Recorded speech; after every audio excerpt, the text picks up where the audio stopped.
Okay, perfect. So is it okay, Jennifer, if I take it away? Great. All right. Just gonna go ahead and share screen. Okay. Hi, everyone. Thank you so much for joining. I guess good afternoon to most of you. So just a quick introduction of who I am. My name is Jenny Liu. I am a postdoctoral associate at the McDonald Franklin OSI Research Center and an adjunct research professor in the Department of Psychiatry, Schulich School of Medicine at Western University. I'm all the way in Canada. It is not that early, but still early here today. And I'm also fighting a little bit of a sore throat, not COVID related, but I just thought I'd let you know in case I take a bunch of water breaks throughout. So yes, exactly. Possibly related to ginseng consumption. We'll see. The research is still a little bit out on that part. Since it's not that many of us here, I want to keep this a little bit more informal. We can just kind of have a more casual conversation. So please feel free to interrupt anytime with any questions, if that's okay with you, Jennifer. Okay, great. So let's get started. I guess we'll talk about aligning resilience to support our needs and really kind of dissecting some of that research behind this presentation today. So for starters, I know we're the resilience research group, but I don't know about you, but I'm really tired of seeing the word resilience pop up, especially during the pandemic. We get a lot of interesting headlines like this, build resilience amid the COVID-19 pandemic, staying resilient, building resilience, the unexpected gift. A special focus of psychological science and COVID-19 on remaining resilient, strategies for resiliency of medical staff, why developing resilience may be the most important thing you can do for your well-being right now. Different kind of groups commemorating and demonstrating resilience throughout the pandemic. And finally, tired of the word resilience. And these are all kind of local headlines here in Canada. And it really kind of highlights that this word is being tossed around so much because one, we resonate with it. We like the idea of resiliency, but also because it's quite a flexible term. We talked about it in our podcasts as well, tons of times about how it's so loosely used, thrown about to indicate a number of things related to well-being, related to bouncing back to adversity. And so really, thinking of the word resilience, what kind of comes to mind to most people? And that's kind of what we'll focus on today and we'll build off of here, right? I don't know if others want to kind of chime in on what you think of when you see the word resilience, or I don't know, Jennifer, Layla, Jay. I mean, I feel like we might be a bit of a biased sample for this since we all do this for research. Exactly. But we've had also differences in opinions as well in our past meetings. Yeah, I think, Jenny, that I mean that was the reason why I was interested in, obviously the headline resilience. I think, it's like one of those contested concepts. It means different things to different people. So yeah, I'd be quite interested to explore definitions. But I mean, the thing is, resilience is always sort of portrayed as something that is valuable, it's desirable, that we need more of it. I suppose a very sort of lay common sense term for me would be the ability to sort of bounce back from adverse life events or stressful encounters or difficult people. So yeah, sort of being a bit sort of superhero-y tough, being able to pick yourself back up when things go wrong. Absolutely. And certainly that's kind of the main narrative that's driving the use of resilience throughout this pandemic too, right? Is this idea that we can bounce back from this. Jenny, the word I think of at first is adversity, because the context of resilience is adversity. And in my own case, I don't know that I can understand resilience unless I have a clear sense of the nature of the adversity.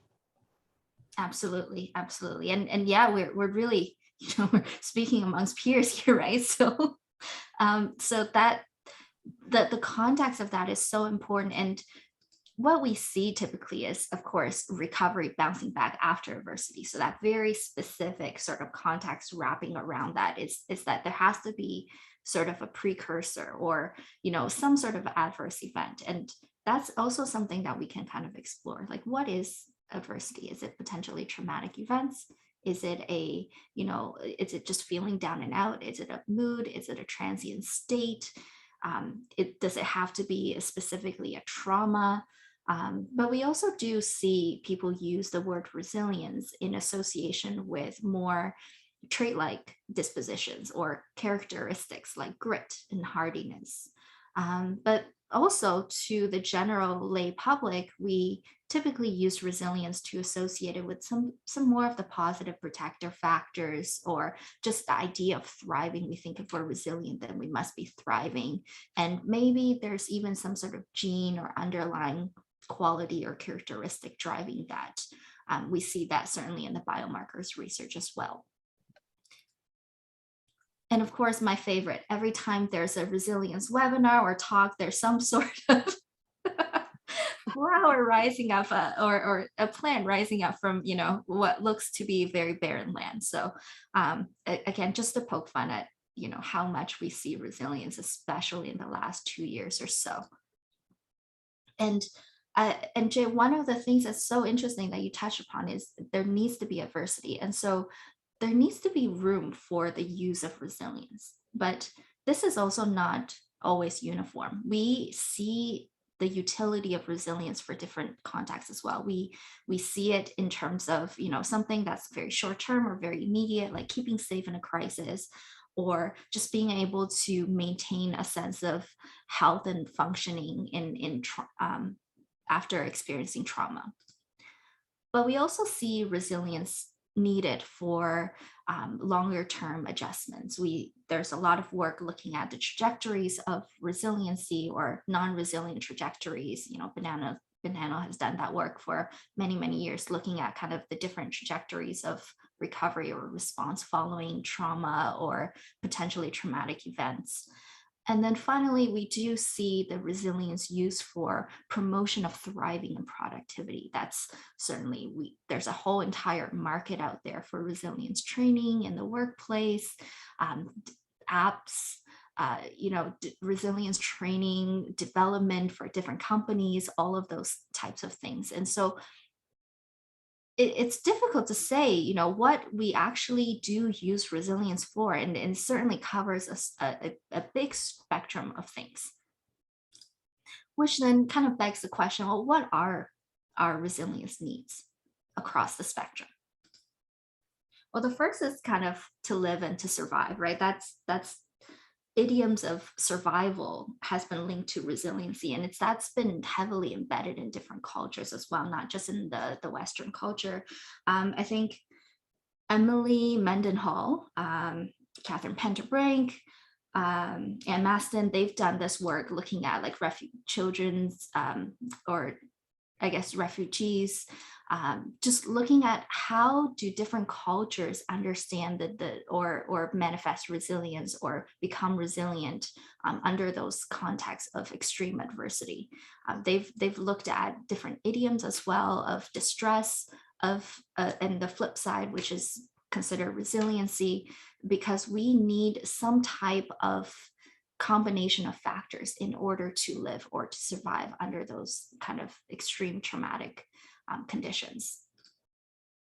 But we also more often see resilience in terms of a short-term recovery or bouncing back to baseline. So not necessarily to maintain or to simply survive, but to bounce back to some sort of predetermined level. This is the bounce back trajectory, that there is some sort of pre-trauma standard or baseline that we can return to, and that would indicate that we've demonstrated resiliency to some extent. And then finally, this is more of the street going into the positive psychology literature about we need resilience to grow. We want to self-actualize. We want to reach levels of personal growth. We want to thrive even, right? Increase productivity. That's a large sort of consumer market even heavily focusing on how do we train resilience so that you can achieve more, do more at work, do more at home, all of those things. And so these kind of cover the spectrum, broadly speaking, of the type of resilience needs that we see when we just come across the word resilience. But importantly, where do we get our resilience from? I think that is kind of the topic of the discussion that we're leading into, but also there's a large, not uniform area of literature that supports where do we actually source these resilience from. Yes, we need resilience to meet the needs to survive, to cope, to bounce back, to grow, but how do we draw that? Where do we draw that from? And the first area of literature is largely focused on, within ourselves, the sources of resilience within the individual, things like characteristics that are, trait or trait-like dispositions, specific health behaviors. There's a lot of work on looking at different types of emotion regulation, dieting, sleep, skills building that we can do to train resilience and build it from within ourselves. But again, that onus is on the individual level, right? It's that we have to dig deep. We have to find it within ourselves, create it, manifest it, or broaden it somehow. And that's how we become more resilient. And related to that, but not in that we have to dig deep, is that we can also learn skills. So not necessarily that we're born with some sort of underlying resilient trait that we can, foster or grow over time, but we can specifically pick up skills like there are different kind of tools within a toolbox, and we can grow those, like coping strategies, goal setting, realigning values, things like that, that we can source from living and learning, that somehow they become the source of our resiliency. But I think a more importantly area, or more important area that's also a little bit neglected, is the sources of resilience that's outside of our own kind of control, immediate control. These are things like access to infrastructure, services, connection to your community, social services, healthcare, legal services. These are kind of the sources of resilience that we don't necessarily do a whole lot of research about. We do it certainly in the, for example, Anne Maston covers this in her work, Catherine Penderbrain covers this in her work, looking at, sense of belonging, cultural identity, those type of things that largely drive our ability to respond to challenges or adversity. But overall, I would say that it's still a relatively neglected area within the larger body of research in resiliency, is that how do we, as part of a community, or how do we navigate resiliency as part of a larger community? Do we have access? So say if I'm going through a bankruptcy and someone is studying me longitudinally, looking at my ability to bounce back or my level of resiliency, well, tied to that is, my ability to access legal services, like healthcare. Do I have enough to get back on my feet, right? It's not like I can just dig deep and just be gritty. If I'm homeless and out on the street and no one is there to actually help me, well, then how can I possibly be resilient? Especially if I'm saying, yes, I believe in myself. I believe I can overcome this. That's good. There's the will, but there needs to be also the practical way. And so that's also another important source of our overall resiliency. Jenny, I find that really interesting because I work in the NHS as a mental health nurse, and what we're finding is that many of our service users or potential service users are not getting access to either primary or secondary care.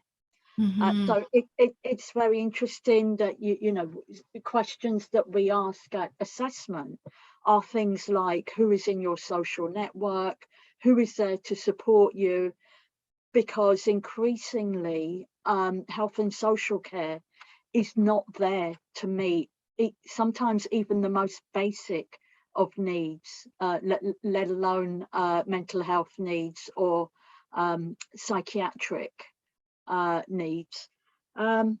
Yeah, so I find that I find that these different levels, you know, the individual, the cultural or the familial level, and then sort of like infrastructure, Mhm. because increasingly the infrastructure, we're not meeting that need, and so in a way we're kind of forcing people to become resilient, to either rely on their own resiliency traits, or kind of sending them back to their families, or looking to their communities to build that resilience. So I do find it, you know, increasingly we are having conversations about emotional dysregulation, the impact and the importance of diet and sleep.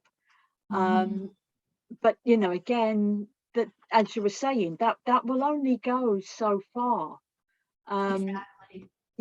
if we are not meeting people's basic needs, like you were saying, for decent homes, you know, even like our food banks in the UK, and you know, what is shocking is that it's people in work, people in paid employment who are not earning enough, because Yeah. the cost of living and the cost of fuel and you know, the war in Ukraine, everything has kind of impacted. And you know, we're no longer talking about double whammies, where you know, it feels like triple and quadruple whammies. Yeah. Exactly. Exactly. That's the social ecological kind of models of resilience that they're there. The research is there, but it's not as, say, heavily kind of uptaken by the lay public, or even much of the focus of the main literature on resiliency.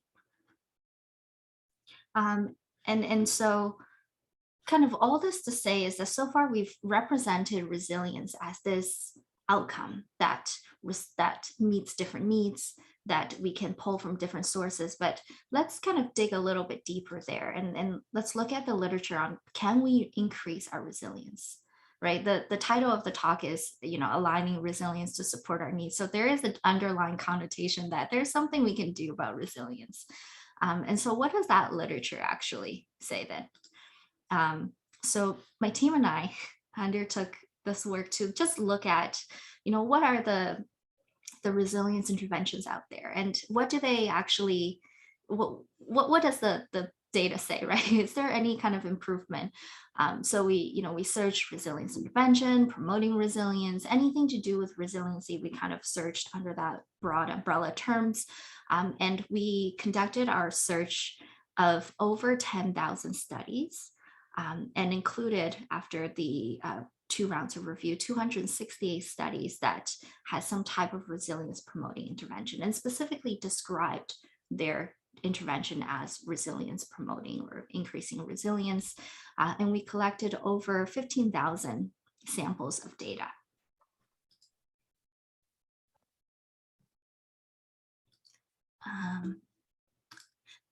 And then, so what do we find? Well, we found that yes, there is a minimum threshold of effects that was met in terms of are resilience interventions meaningful and practically significant. Overall, there is a small but meaningful effect across the spectrum. But I think what's more important is that we break that down. So what does that mean? It means that relative to things like CBT for depression, we're looking at about the same effect size.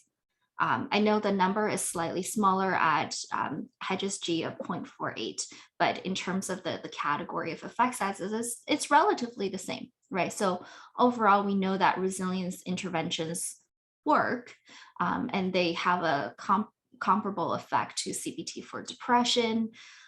We also know that typically they're also a little bit more effective, but still, again, within that same, relatively speaking, same area as positive psychology interventions in general. I should say that I think the minimum practically significant cutoff for consideration for HEDGES-G, according to someone like Ferguson, would be 0.40. So according to him, the positive psychology interventions wouldn't necessarily be considered as effective. We know that it's also similarly effective compared to pharmacology for depression. These are all kind of past meta-analysis that looked at the pooled effect sizes, and similarly effective to mindfulness-based stress reduction, which is actually, interestingly enough, one of the more commonly seen resilience interventions. So you'll see mindfulness-based interventions kind of marketed as resilience promoting.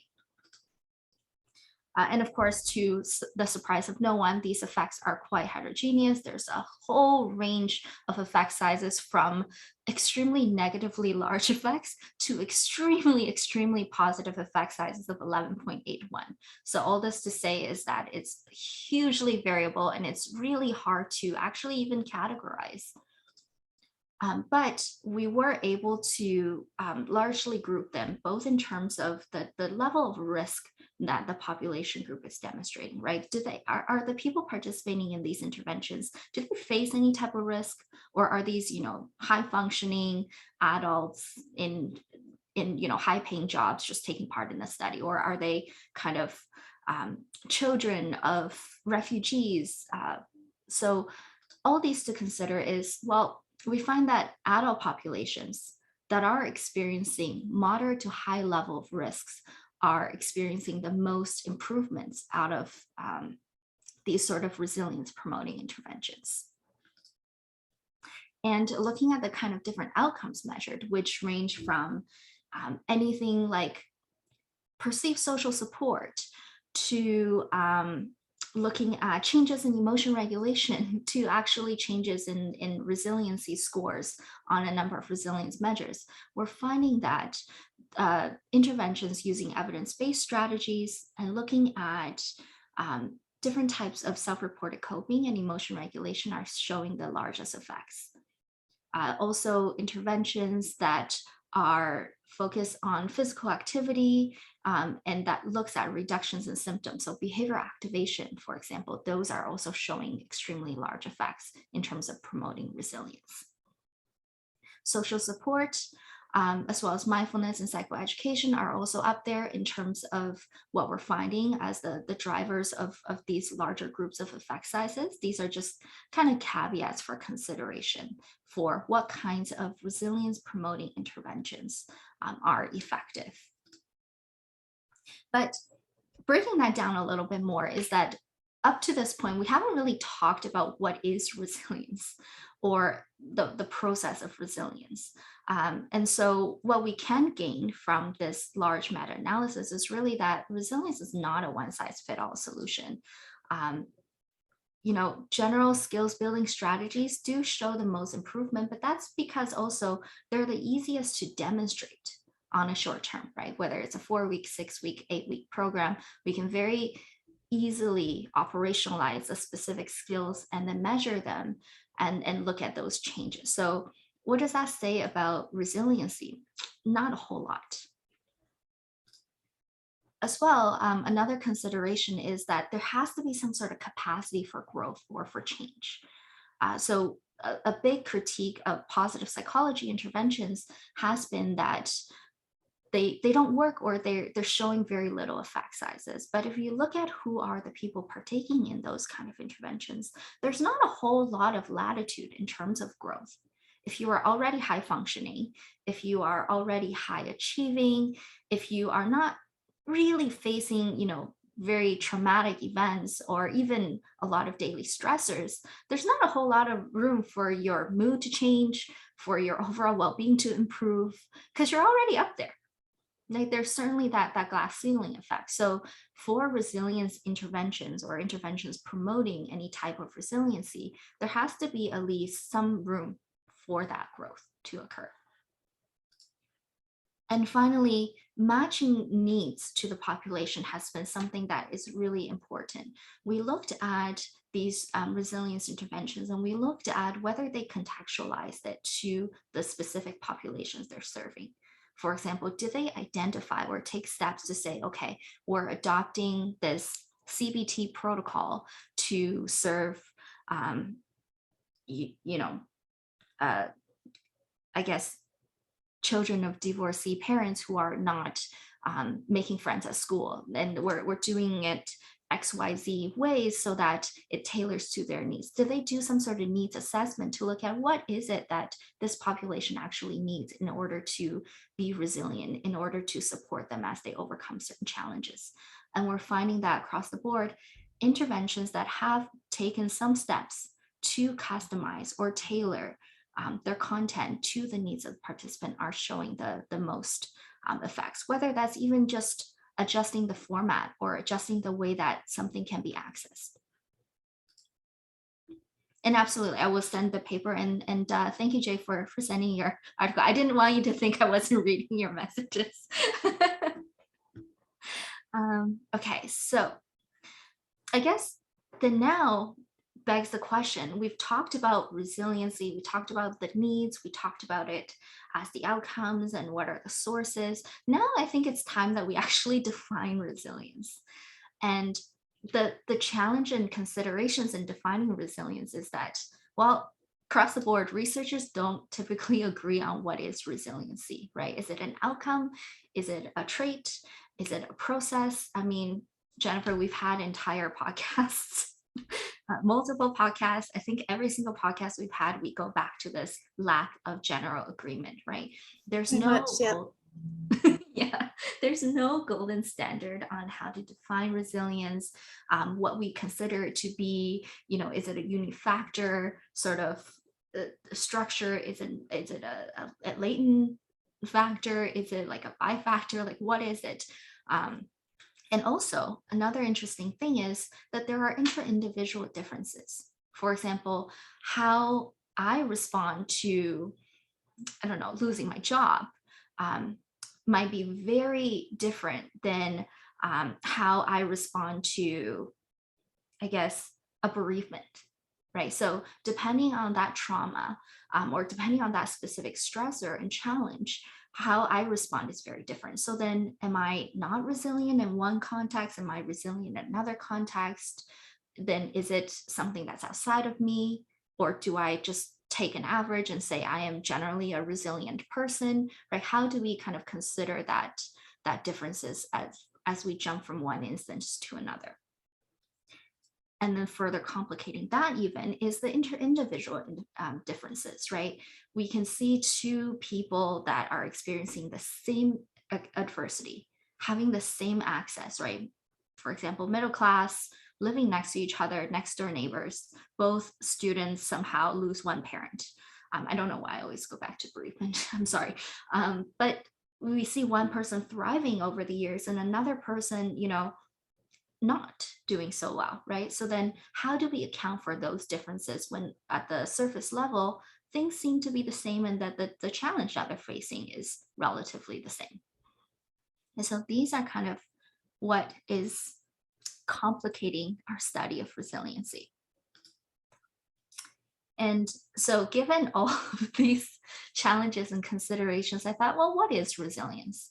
It's certainly, in my opinion, and also from the literature, hard to define as a singular outcome or as some type of ideal outcome, because we are constantly changing, constantly shifting. We are constantly experiencing new challenges in adversity. So how do we even define an outcome? How do we even postmark those as specific outcomes when it's a lifespan sort of trajectory?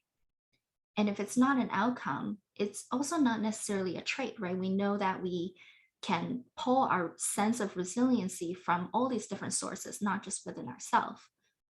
And so and similarly, external sort of conditions also determine at any given time how resilient we might be. So then it's certainly not some sort of trait that's inherent within the individual. So it's really then perhaps just a process, And if that's the case, how do we then conceptualize resiliency? It's such a word with loaded meaning. It's a word that that many people resonate with, and it's obviously a construct that is important to explore in mental health and well-being in psychology. But then how do we best define it? And so I set out to define it through this multi-system model of resilience, which established that it's a multi-dimensional construct, but more importantly, it's an evolving construct. And so it really represents this overall capacity that's constantly shifting and fluctuating.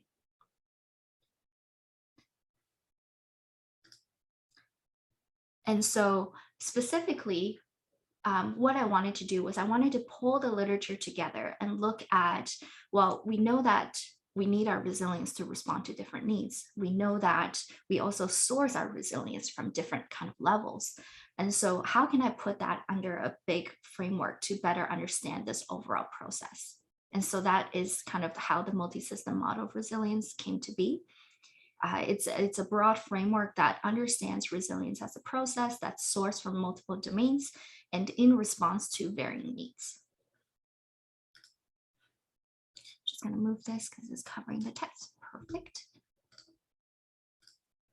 And so in terms of how we can understand resilience through this multi-system model of resilience, then is that we know that we can pull our resilience from different sources. In fact, I've kind of loosely defined what the levels are. There's a level of internal resilience that we source our resilience from that's within ourselves. So things like health-like behaviors, like how well we regulate our emotions. And then we also source it from external sources. So perceived access to formal and informal services, institutions, right, access to legal services, financial stability, things that also are kind of external to us that predetermine our ability to be resilient. And then finally, some sort of interfacing layer that is, broadly speaking, coping, values, and pursuits. So what are our goals? What are our ability to kind of grow certain skills? What are our coping abilities? So roughly speaking, these three layers make up the sources of how we can fill up our resilience reservoir, so to speak, right? Or like a gas tank.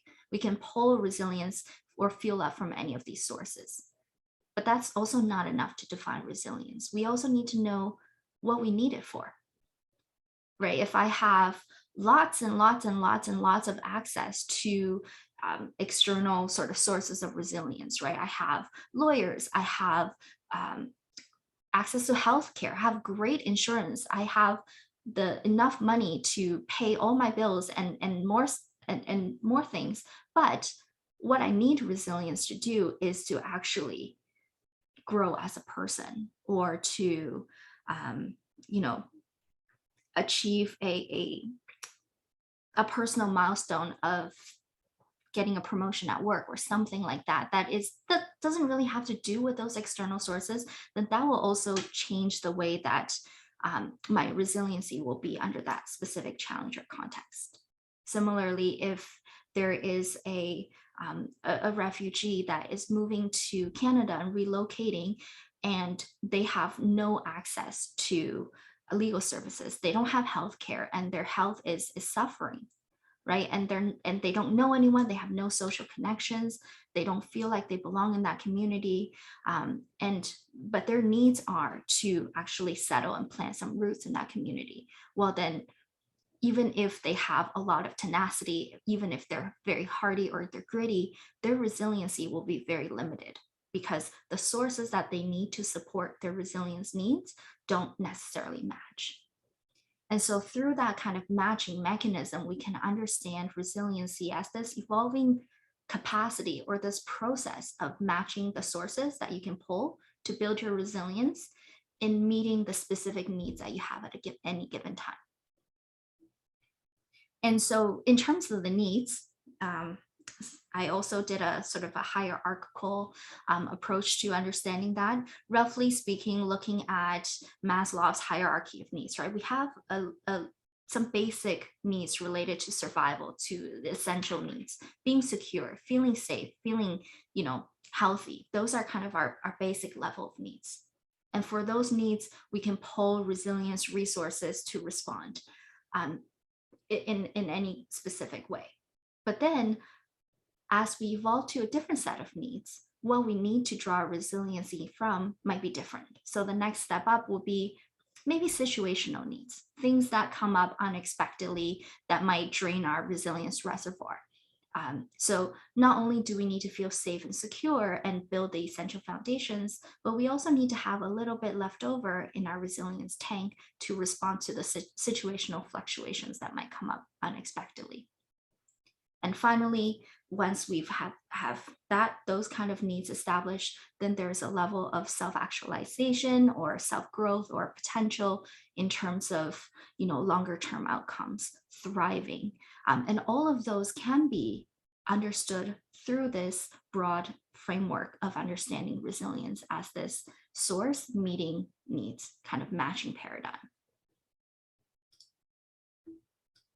And so if we think of resiliency like that, then now all of a sudden the ambiguities in the literature or the different kind of competing areas of research now all of a sudden fit. We can understand why different people might respond differently to the same adversity, or why the same person might respond differently over time to different kind of events in their lives. And then I do want to touch upon this because I just don't think that we spend enough time thinking about the social ecological elements of resiliency. I spend a lot of time on my phone looking at, different social media posts. And especially in the pandemic, there's this huge focus or drive on things that you can do for yourself to build resiliency. There's a big culture about, grow yourself, use this time well, leverage this. And so this is something that I've seen shared tons on Facebook, on Instagram, on TikTok, right? It's again, putting the onus on the individual without looking at what access do they have? What sources of resilience can they pull in to deal with this, right? Sure, start a business, $999 too much, buy a new iPhone, no problem. Sure, but what if that person only has $1,000 in their bank, right? Or, healthy groceries and dinner and drinks. Like, it doesn't consider the context and the experiences and the access and the larger social context that we embed ourselves in. And so a big part of that neglected literature is the resilience and the social determinants of health. We see health equity, and this is ideally what health equity should look like, is that individuals within a community reaching their full potential, whether it's mentally, physically, spiritually, and that they live with safety, belonging, and purpose. Right, so they're able to meet individual needs, develop meaningful relationships, take on, community and individual level responsibilities. We see this, and actually that looks like resiliency to me. But what we don't talk about is that doesn't actually exist in all communities, right? Our access are different, and so there are different levels of cultural influences also at play. We have individual barriers in accessing services and resources. Oh, Jay said he has to leave the talk, but okay. So individual barriers to access services and resources.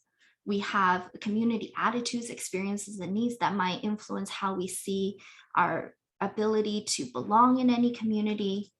And finally, the structural and political inequities and injustices that we are seeing, especially in the context of a pandemic, all of these are influencing both our overall resiliency, our resilience needs, but also our sources that we can draw our resilience from, how we fuel up that tank.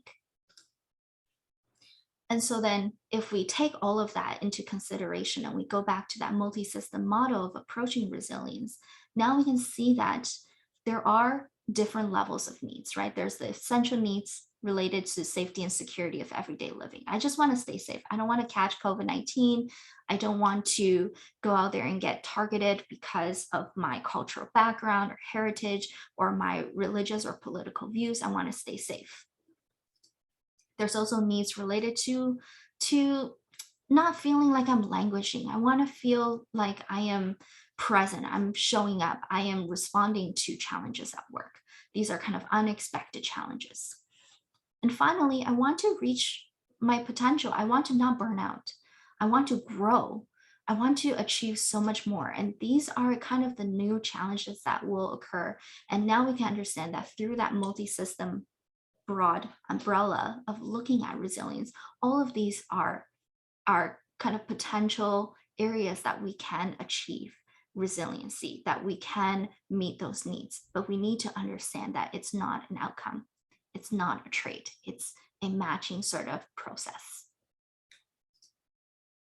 And of course, at any given time, then through that matching process of looking at or gauging our sources of resilience with our any needs at any given time, we need to also evaluate, okay, can we fuel up those sources? Can we leverage those sources? Can we maximize those sources? That is where resilience interventions come in. We need to, at any given time, understand our needs and understand the sources that will fuel those needs. Oops, I think I stopped sharing. Sorry. I meant to press the next one. Here we go. And so just to overview the dimensions of the multi-system model of resilience, then what are kind of these clusters that are the matching between needs and sources. So through the multi-system model of resilience, we did a factor analysis and we broadly mapped out that these are kind of the factors that we can specifically isolate and target through resilience interventions. And these include broadly speaking, at the essential level, health and wellness within ourselves, feeling like you're satisfied in life and feeling like you have some level of social security. This is kind of the broad essential needs level. These are the clusters. And then beyond that, we have the situational needs level factors, things like being able to regulate our emotions, psychological regulation, having a concrete idea of who we are or our identity or our sense of belonging, and then being able to flexibly access support services when needed. That's kind of the level that speaks to the situational needs. And finally, in terms of self-actualization and growth, we need to build a healthy reserve. We need to have that capacity, that want to grow, that value. And finally, we need to have a functional space or position or identity within our society in order to flourish. So these are, broadly speaking, the 9 domains that's identified through the multi-system model of resilience in terms of where we can target interventions. And finally, just some kind of overall tips to take us through the end of the presentation. What does this all mean for the individual as well? Well, we know that resilience is not always a self-help endeavor, right? We can't just dig deep, buckle down, and somehow build up our skills and we become resilient. And in fact, the key component is that matching mechanism, that process of identifying what are our strengths, what are our gaps, what are our needs at the individual or the community level. Right? We don't always need to be promoting resilience at the individual level. Sometimes it truly is with the organization or the community. Prioritize areas that's more urgently needed to build resilience capacity. We know that from the meta-analysis that if we contextualize interventions to the needs of that group in terms of their prioritized gaps, those are where we see the most gains. And again, knowing that resilience is a process, to monitor that process, right? At any time, our needs might fluctuate. Also, our ability to access our resources might as well. And by that same token, understand that it does shift from time to time. And sometimes maybe our resilience reservoir is quite low. And sometimes maybe it's up there, right? And that it's not a static construct. And so with that, just overview of some current projects that I'm doing and all the funders. And thank you so much for the opportunity to present.